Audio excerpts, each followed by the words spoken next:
All right, good morning, everybody. Thank you all for showing up this morning to officially welcome back Kelly Krauskopf as the President of Basketball Business Operations for the Indiana. Hello everyone and welcome back to WNBA Core.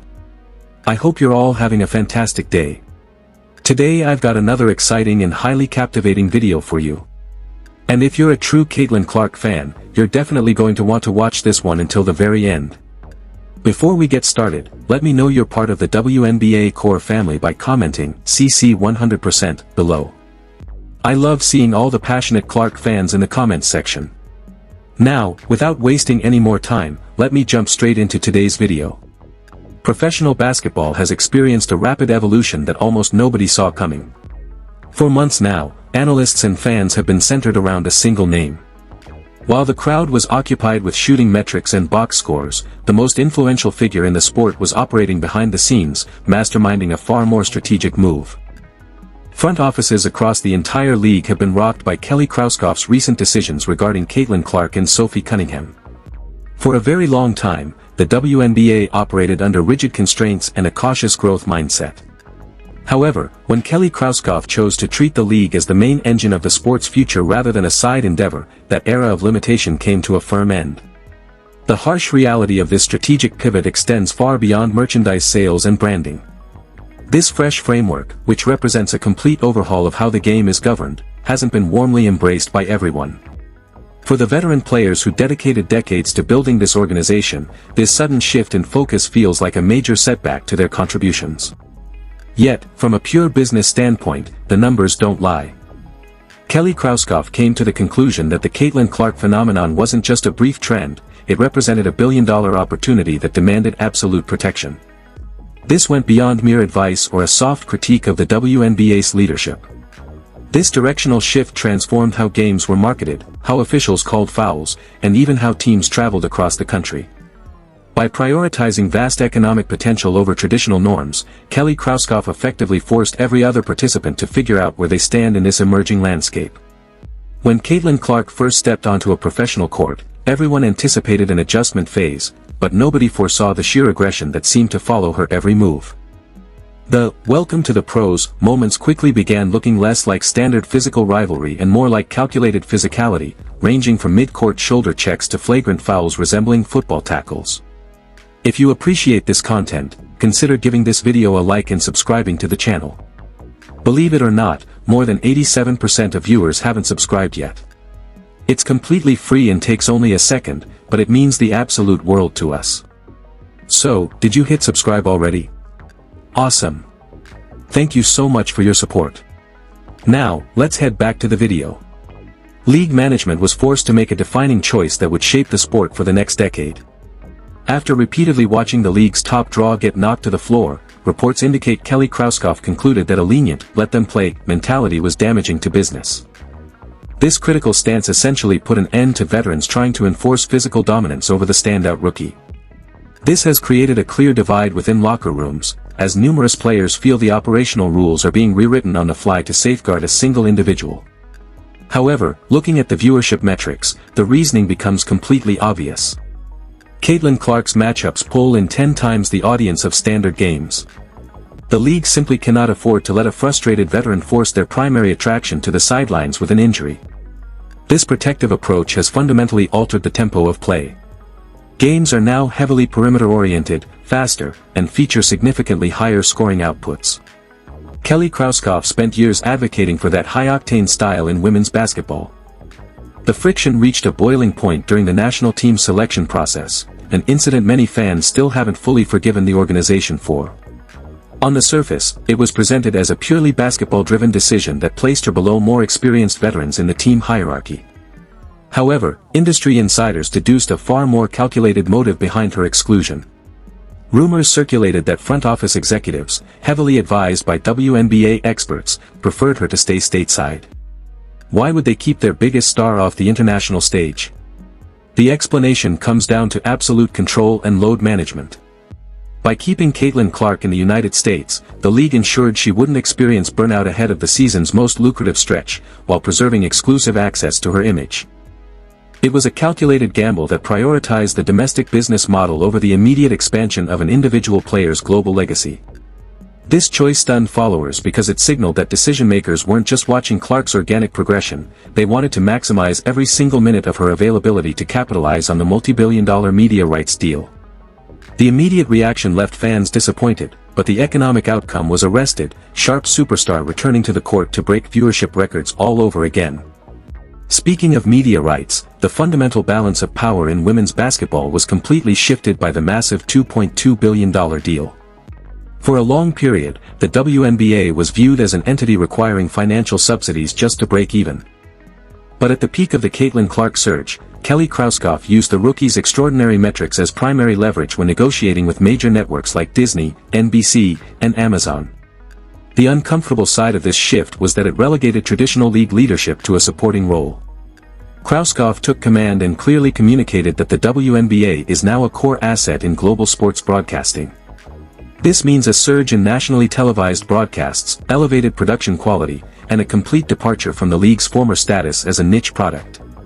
While this massive influx of capital is a long-term blessing for player compensation, it also means the corporate structure is scrutinizing every detail.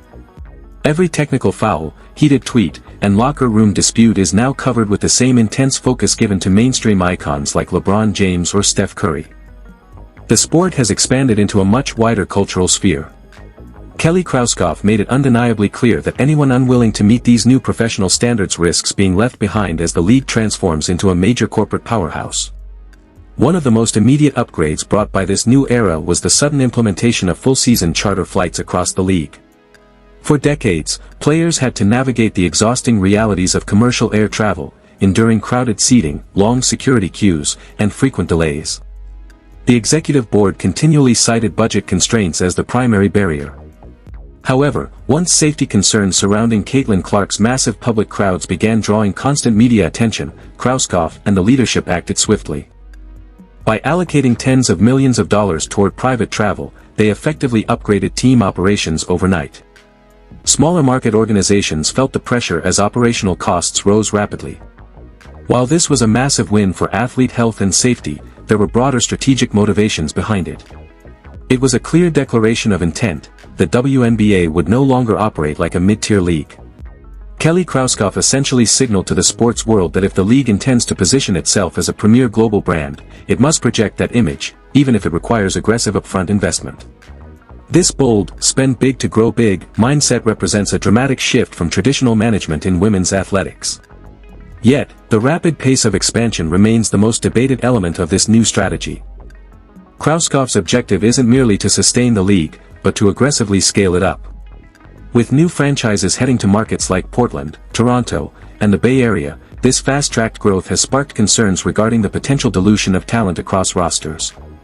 The difficult reality for current players is that upcoming expansion drafts will reshape existing teams and alter roster chemistry.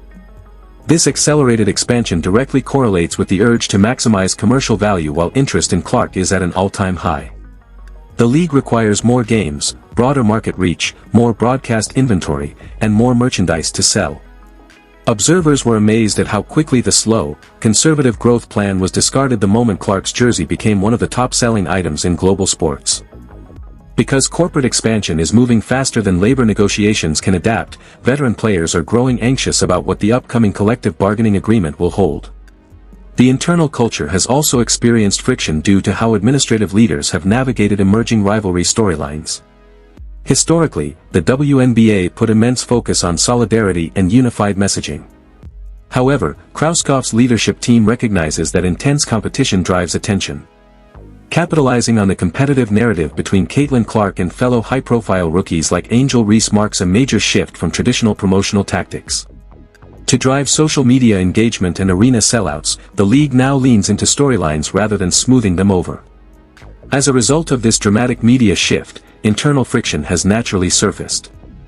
The financial benefits are undeniable, yet certain players feel framed as antagonists in a narrative structured around a new superstar. Nevertheless, fan engagement has reached unprecedented levels, and Krauskopf's focus on high-stakes narrative marketing is yielding results that few could have envisioned just 2 years ago. As this latest cycle of administrative moves takes hold, the executive stance is crystal clear: the WNBA is no longer a developmental concept. In this high-stakes ecosystem, traditional ideas about paying your dues are secondary to commercial value and market demand. Kelly Krauskopf's approach has effectively accelerated the league's structural evolution by a decade in a single season. Despite the obvious friction, the long-term opportunities are immense. At this critical juncture, every executive decision regarding Caitlin Clark influences the overall trajectory of the sport. There is no turning back. Whether you favor this modern direction or prefer the era of quiet steady growth, today's bold decisions are paving the way for a league with massive global reach. Kelly Krauskopf's commitment to protecting her most valuable asset at all costs marked the start of this transformation. The audience is watching in record numbers, and in professional sports, audience attention is the ultimate metric. These moves will have lasting effects, particularly if the next generation of players views the WNBA as a lucrative, top-tier career path rather than an uphill struggle. The dynamic between established veterans and incoming talent will continue to evolve. As commercial stakes rise, executive oversight will only become more precise. Now that Krauskopf has set the strategy in motion, everyone in the basketball ecosystem must adapt. Time will tell if the league can balance its core values with these ambitious targets, but one thing is certain: the WNBA of past years has been succeeded by a fast-paced, high-interest, and commercially powerful product that is only at the beginning of its growth curve. The shifts taking place today are likely just the groundwork for a broader transformation in global women's sports. This leads to the ultimate question: how far will league leadership go to ensure this momentum continues uninterrupted? The changes in officiating alone have caused notable debate across locker rooms. After spending years adapting to a heavily physical style, players suddenly found that touch fouls on perimeter stars were being whistled consistently. Krauskopf's directive was explicit: protect the shooters. While this applied across the board, Clark was clearly a primary catalyst. Executive leadership realized that mainstream viewers aren't tuning in for grinding, low-scoring physical battles. They want to see deep three-pointers, fast breaks, and high-scoring action. By encouraging tighter officiating, Krauskopf successfully shifted the WNBA toward an offense-oriented style. This change proved challenging for head coaches who had constructed entire defensive philosophies around physical dominance. They had to alter years of tactical planning in a matter of weeks. Equally surprising was the speed of implementation. Referees who adapted to the fluid, open style were assigned to marquee broadcasts, while traditional physical play was heavily whistle-monitored. Consequently, players grew skeptical, voicing concerns that defending Clark fairly became difficult without drawing whistles, leading to claims of preferential treatment. Management, however, viewed this as essential evolution. A player capable of scoring from 40 feet out shouldn't be constantly slowed down by physical holds. The goal is to let elite skill shine for global highlights, as viral reach fuels the modern sports economy. Krauskopf recognizes that every viral highlight reel from Clark elevates the broader valuation of the brand. The trade-off, however, is that elite perimeter defenders can feel like their traditional style is being phased out. Critics argue that prioritizing entertainment metrics overlooks traditional defensive fundamentals. Internal discussion suggests some view this shift as a departure from the league's historic identity of grit and tough play, seeing it instead as a production designed to highlight specific offensive stars. Conversely, newer fans are focused on excitement and high-scoring displays. They want a captivating event, and Krauskopf is determined to deliver a premium product. This dynamic leaves top defenders navigating a delicate balance. They know a hard foul on Clark can trigger extensive media coverage and public scrutiny. This subtle pressure allows leadership to reshape the style of play without needing formal rulebook changes, simply by reinforcing the idea that top talent must be protected. The NBA underwent a similar shift over decades, from the physical battles of the 1980s to the modern perimeter era, but the WNBA experienced this transition in a single season, catching many off guard. Coaching staff are now forced to reevaluate their entire game plans. Do you continue to play physical defense, or do you shift focus toward outscoring opponents? More and more, teams are choosing the latter. Media partners explicitly wanted a fast-paced product that mirrors contemporary basketball, and Krauskopf delivered. The financial upside of this evolution is clear: higher revenue drives a rising salary cap, meaning players pushing back today could see significantly higher contract values in the near future. For now, the transition brings natural friction. Veterans feel their established style of play is being moved aside, as front office messaging encourages adaptation to the modern game. The traditional cooperative dynamic between players and executives has shifted toward a fast-moving, corporate approach. Leadership operates with the understanding that this window of unprecedented growth must be capitalized on immediately. This explains why administrative choices around Caitlin Clark generated such widespread discussion. They marked the WNBA's evolution from a regional league into a major player in global sports media. International leagues are paying close attention as foreign players view the WNBA as an increasingly lucrative destination. Meanwhile, Clark navigates immense expectations as the focal point of this commercial expansion. Every executive decision regarding her profile is heavily analyzed, and every game performance draws major headlines. Through it all, Krauskopf has remained focused on the long-term vision, knowing that sports history favors progress and growth. The reality remains that professional athletics is a major industry. For the first time, the WNBA is operating with the urgency of a high-stakes business enterprise, yielding clear results. It took a standout talent from Iowa and decisive leadership to accelerate this new era. Few could have predicted how rapidly the landscape would shift. While the transition has brought intense debate, the game is moving faster and the commercial stakes are higher than ever. Looking ahead, important questions remain. How will leadership manage future marquee talent? Will new stars receive similar emphasis, or is this approach tailored specifically to Clark? Rival organizations are monitoring these dynamics closely as the league sets a new benchmark for women's sports. A new standard has been established, where today's bold shifts become tomorrow's operational norm. The organization took the necessary steps to scale, permanently altering the sport in the process. That brings us to the end of today's video. Thank you so much for watching all the way through. I truly appreciate your time and support. If you enjoyed this breakdown, don't forget to hit the like button, subscribe to WNBA Core, and turn on the notification bell so you never miss out on our latest WNBA coverage, breaking news, and exclusive insights. We are making great progress toward our next subscriber milestone, and your support means everything to the channel. Let me know your thoughts in the comments section below. I make sure to read as many comments as I can. Thanks again for tuning in, stay safe, and I will see you all in the next exciting video.